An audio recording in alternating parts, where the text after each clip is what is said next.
Christmas carols and Christmas-related music can elicit strong emotions.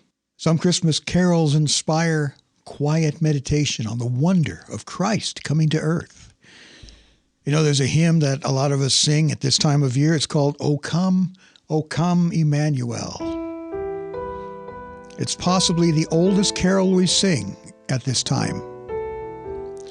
And it has its roots in 8th or 9th century monastic singing.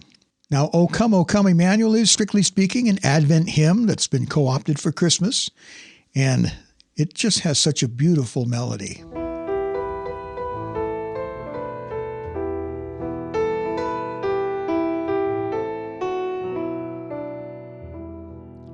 So many different ways that you can interpret this particular tune. Perhaps there's Christmas music that causes you to experience a sense of nostalgia. You think about what Christmas was like when you were a kid. I feel like this whenever I hear the music from A Charlie Brown Christmas.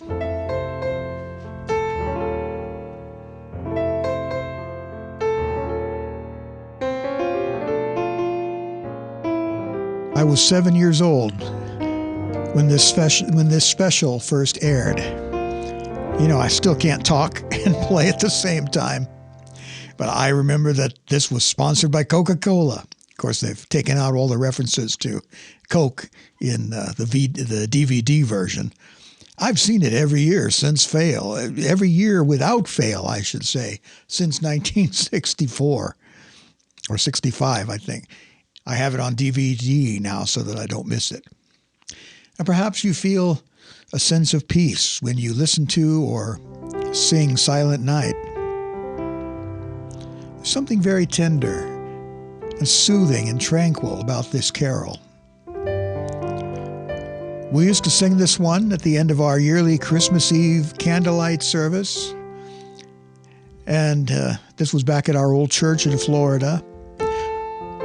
We'd light our individual candles in the sanctuary, and then we'd file outside into the cold. Well, as cold as it could be in Florida during the winter. And we would continue to sing Silent Night. And we were accompanied by a guitarist, which incidentally is how this song was first performed. Maybe you feel an experience of unfettered joy and exuberance when you sing a carol like, O Come, All Ye Faithful.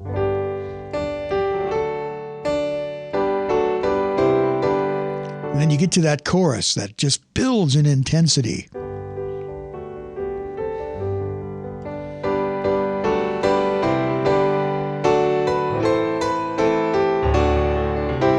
And then you're belting out the last words.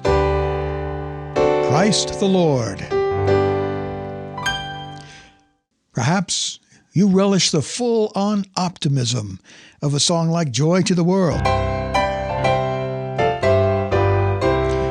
And this song, not really a Christmas song, it's a song about the second coming of Christ, but it takes you all the way from his first coming, past his first coming, as it were, all the way to his second coming. And the song joyfully describes what the world will be like when it's transformed into something infinitely superior to the way it is today. And so some of these Christmas songs are very dramatic, very emotional. And so we sing some of them. Others we listen to. And there's one song I believe just about tops them all when it comes to its dramatic impact. And so I present to you my candidate for the most dramatic Christmas song of all, O Holy Night.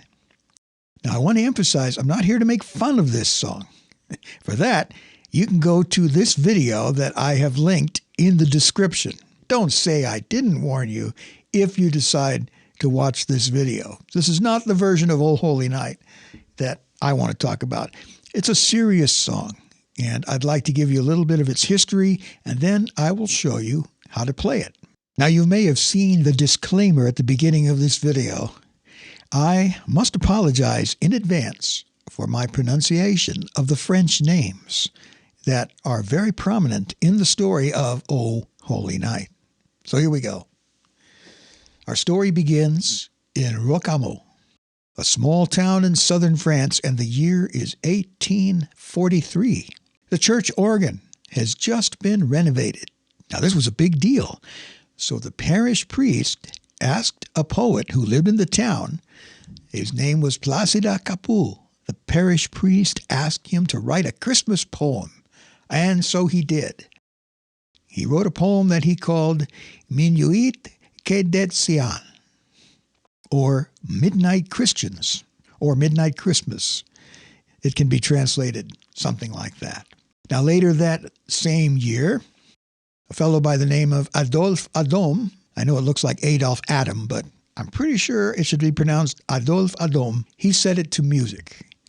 And the song was first performed by the opera singer Émilie Laure in that same small town in 1847. In 1855, John Dwight, now there's a name I'm pretty sure I know how to pronounce. He was a music critic, a minister and editor of Dwight's Journal of Music. He adapted the song into English. And this version became very popular in the United States. The song, O Holy Night, actually has 3 verses. Very often you'll only hear the first verse sung in renditions of this song. And actually the third verse would have truly resonated with abolitionists, those who wanted slavery to be abolished. That's when the song says, truly he taught us to love one another. His law is love and his gospel is peace. Chains shall he break, for the slave is our brother. And in his name all oppression shall cease. In the name of God, all oppression shall cease. Now, this song, as you might be aware, has a wide vocal range, and so it's a rather difficult thing to sing. And in French language churches, it is commonly used at the beginning of Midnight Mass. This song has been recorded by numerous pop, classical, and religious singers. Artists who have recorded this song or performed this song, and this is not an exhaustive list by any means, include people like Mariah Carey, Josh Groban. Now his version is phenomenal. You really need to seek that one out. Martina McBride, Celine Dion, the cast of Glee. That's a show I must admit I've never seen, but I understand they performed this song. Patti LaBelle, Ella Fitzgerald, one of the greatest singers who ever lived, Kelly Clarkson, and Mahalia Jackson. That's often hailed as one of the definitive versions of O Holy Night. So now that you've learned a little bit about this very popular Christmas song, let's play it together. And for that purpose, I'm going to switch to the overhead camera so you can see my hands and you can follow along, and I'll show you how to play O Holy Night. All right, let's take a look at this song, O Holy Night. What you're looking at right now is the fully arranged sheet music that I got from musicnotes.com, a wonderful site, by the way, for buying sheet music. And this is written completely out for a classically trained pianist who reads notes. And that's great. If you can read these notes and play it this way, it's going to sound great. But for our purposes, we're going to concentrate just on the melody and the chords and just kind of leave the rest out at this point and create our own accompaniment. And you'll be able to create an accompaniment that fits your level of ability at this point. First thing you want to do is just play through the melody. And I'm going to leave that to you because this is a very familiar song. If you read notes, and I hope that you can at least read the treble clef, you'll be able to read this and play the tune pretty easily. And you'll notice that we are in the key of C. We're also in 12/8 time. 12/8 time is a lot like 4/4, where every beat is a triplet. 1, 2, 3, 4, 5, 6, 7, 8, 9, 10, 11, 12. You'll also notice that the first measure is actually a pickup measure because there's only 6 beats in it. After you have played through the melody, you want to review the chords. You'll notice you have your very basic C major chord here. Then you have an F. You can play F in second inversion so that your fingers don't have to move very far. Then C, and then you can play G in first inversion, and then back to C. So the chords are pretty simple at this point. Also, you'll notice you've got a bar of 6/8 there, which gives you a little space to rest before you go back and start again with the next phrase. So, picking up from that next 12/8 bar, we have another F major chord, C major. Now we have a C7. We're modulating into the key of E minor. So you have E minor. You can play this B7. As you can see, I am playing it in first inversion so that once again, your hands can move very smoothly. And here, you can play this G7 in second inversion. And then the C, you can either play it this way or this way. You can see your hands don't have to move very far. You have another G7. And then C. Then we have A minor. And then we can play E minor in first inversion. And then just move down one key to D minor.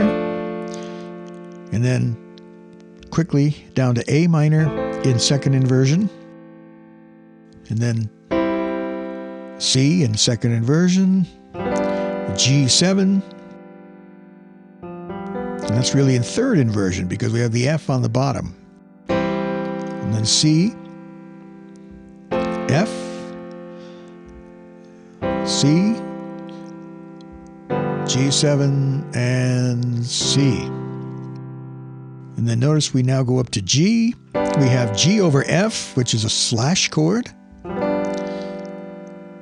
And then we have C over E, which is essentially C in first inversion.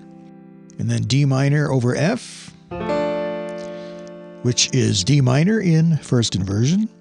And then we have C over G, which is C in second inversion. G7, you can play here, and then come to rest on C. So you can begin to play this song by simply playing the chords on every, I guess it would be 1, 1, 2, 3, 4, 5, 6, 7, 8, 9, 10, 11, 12. Halfway through each bar, we're going to change chords or play a chord if it's the same chord. And it'll sound something like this.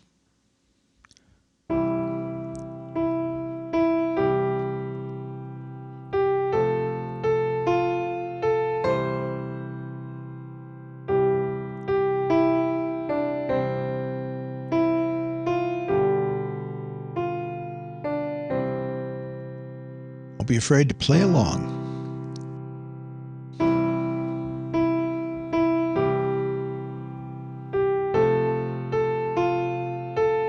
Here comes that C7 chord.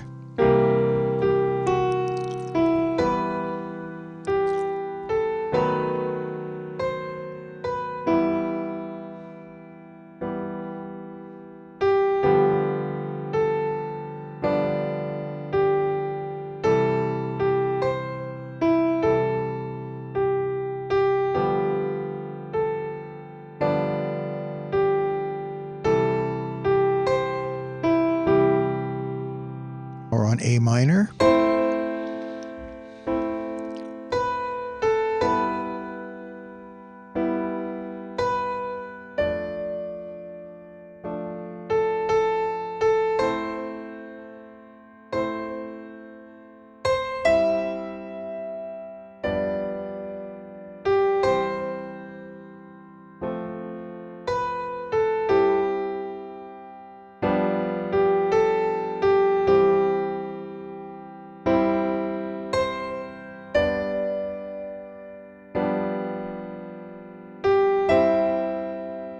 Should have played it this way.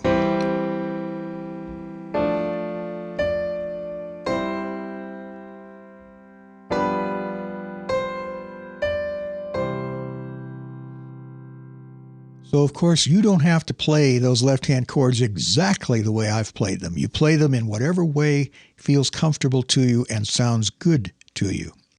Now, you might be thinking, gee, I'd like to jazz this up a little bit.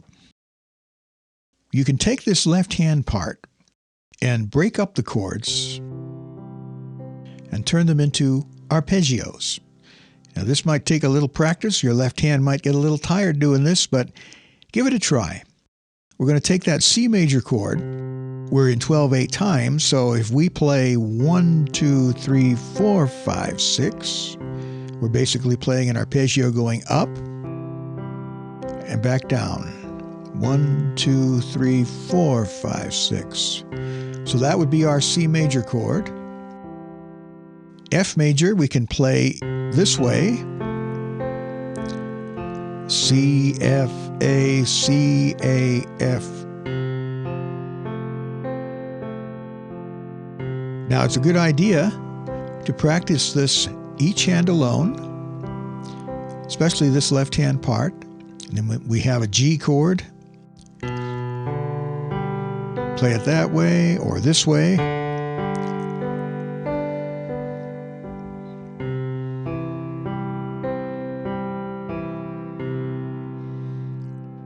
We get to the next part where we modulate into E minor.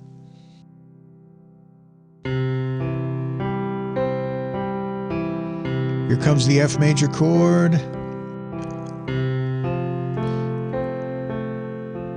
Now watch out for this C7.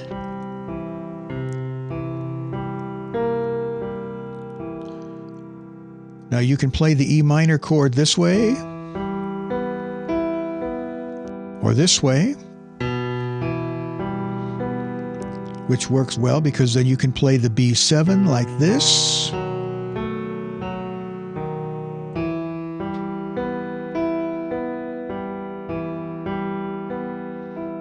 Now we're on this G7. It lies nicely under your fingers this way. Back to our C major chord. Anyway, you get the idea. We're basically playing each chord now as an arpeggio.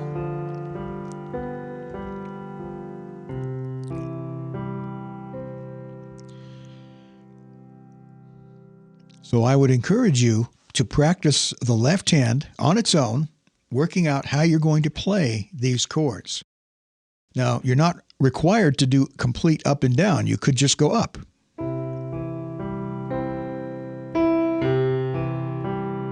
That might be easier.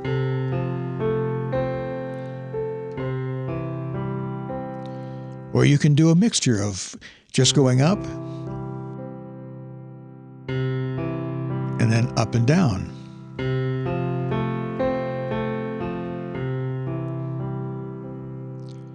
Whatever you like, whatever sounds good to you. You remember the rule, if it sounds good to you, it's good.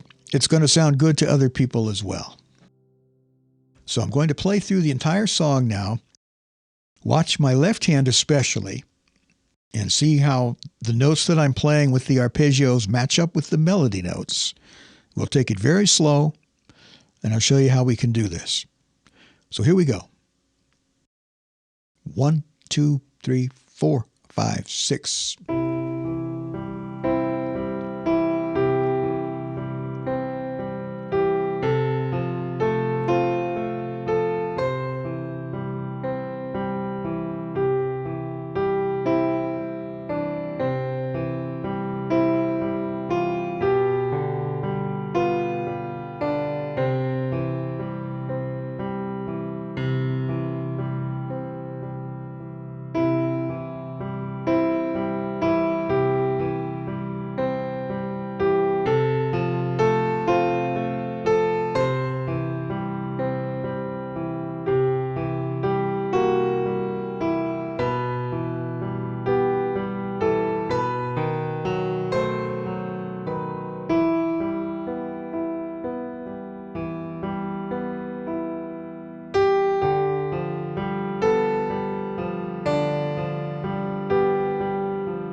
So that's just one way to play O Holy Night as a soloist.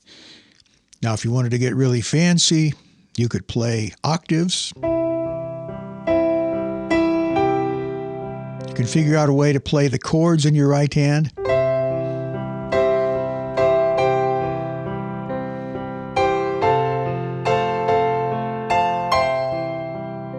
As you can see, there are many, many different ways to do this. And part of the fun of playing this way, where you're playing partially by the music and also by ear, is you can play it any number of different ways. Now, what if you wanted to play this as an accompaniment?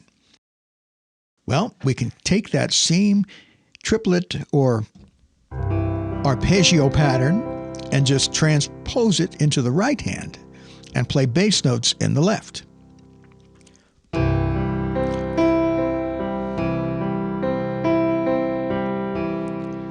This is a lot like the accompaniment that's written out for you, actually. You can also play it if your hands are uncomfortable stretching that far, and you can do this with your left hand too. You can just play 3 notes.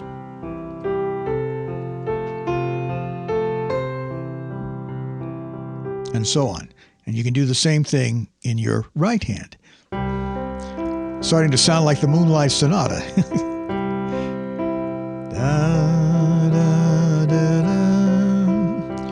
Do, do, do, do, do, do,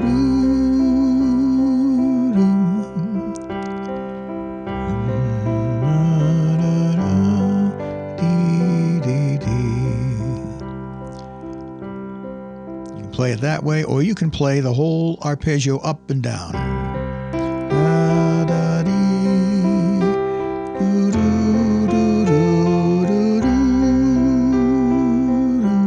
It is the night of the dear Savior's birth.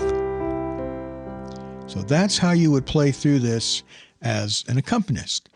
So rather than let this video get long, and it's already going to be pretty long, this is something that you can figure out just by playing around with the chords, turning them into arpeggios. So for example, when you get to the part where it changes to E minor, you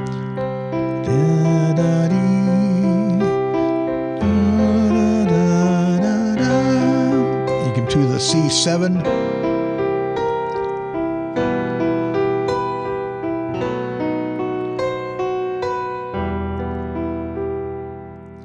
So many different ways that you can do this. You'll notice that I was actually playing chords in the left hand and arpeggios in the right.